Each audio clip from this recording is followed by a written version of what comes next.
പകുതിവില തട്ടിപ്പ് കേസിലെ പ്രതി അനന്തുകൃഷ്ണന്റെ ജാമ്യാപേക്ഷ കോടതി നാളെ പരിഗണിക്കും. തന്റെ ജീവന് ഭീഷണിയുണ്ടെന്ന് അനന്തു കോടതിയിൽ പറഞ്ഞു. കസ്റ്റഡി കാലാവധി കഴിഞ്ഞതിനെ തുടർന്ന് അനന്തുകൃഷ്ണനെ പോലീസ് മൂവാറ്റുപുഴ കോടതിയിൽ ഹാജരാക്കി. വിവരങ്ങളുമായി കിരൺകുമാർ ചേരുന്നു. കിരൺ,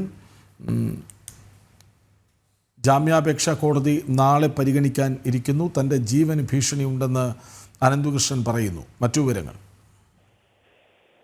കൃഷ്ണരാജ്, മൂവാറ്റുപുഴ പോലീസ് രജിസ്റ്റർ ചെയ്ത കേസുകളുമായി ബന്ധപ്പെട്ടായിരുന്നു കഴിഞ്ഞ ദിവസം ഈ അനന്തുകൃഷ്ണനെ കസ്റ്റഡിയിൽ വാങ്ങി ചോദ്യം ചെയ്തത്. ഇയാൾ ഈ തട്ടിപ്പിലൂടെ സമ്പാദിച്ചിട്ടുള്ള ഭൂമികൾ കണ്ടെത്തുകയും ഒപ്പം തന്നെ ഇയാളുടെ ഓഫീസിലടക്കമുള്ള എത്തിച്ച് തെളിവെടുപ്പുകൾ പോലീസ് നടത്തിയിരുന്നു. അതിനുശേഷമാണ് ഇന്ന് ഈ കസ്റ്റഡി പൂർത്തിയായി ഇയാളെ കോടതിയിൽ ഹാജരാക്കിയത്. ഏതായാലും ഇന്ന് കോടതിയിൽ ഹാജരാക്കുന്ന സമയത്ത് അനന്തു മാധ്യമങ്ങളോട് പ്രതികരിക്കുകയുണ്ടായിരുന്നു. തന്റെ ജീവന് ഭീഷണിയുണ്ട് എന്നായിരുന്നു അനന്തുവിന്റെ പ്രതികരണം. ഈ കേസിൽ സമൂഹത്തിലെ ഉന്നതർ, രാഷ്ട്രീയത്തിലെ ഉന്നതർ അടക്കം നിരവധി ആളുകൾ ഉൾപ്പെട്ടിട്ടുണ്ട്. അതുകൊണ്ട് തന്നെ തന്റെ ജീവന് ഭീഷണിയുണ്ട്. മാത്രമല്ല, താൻ തട്ടിപ്പ് നടത്തിയിട്ടില്ല.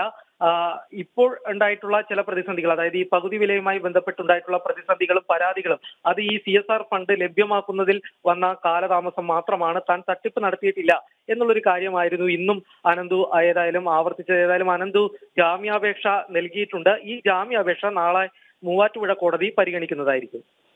വിവരങ്ങൾ നൽകിയത് കിരൺകുമാർ.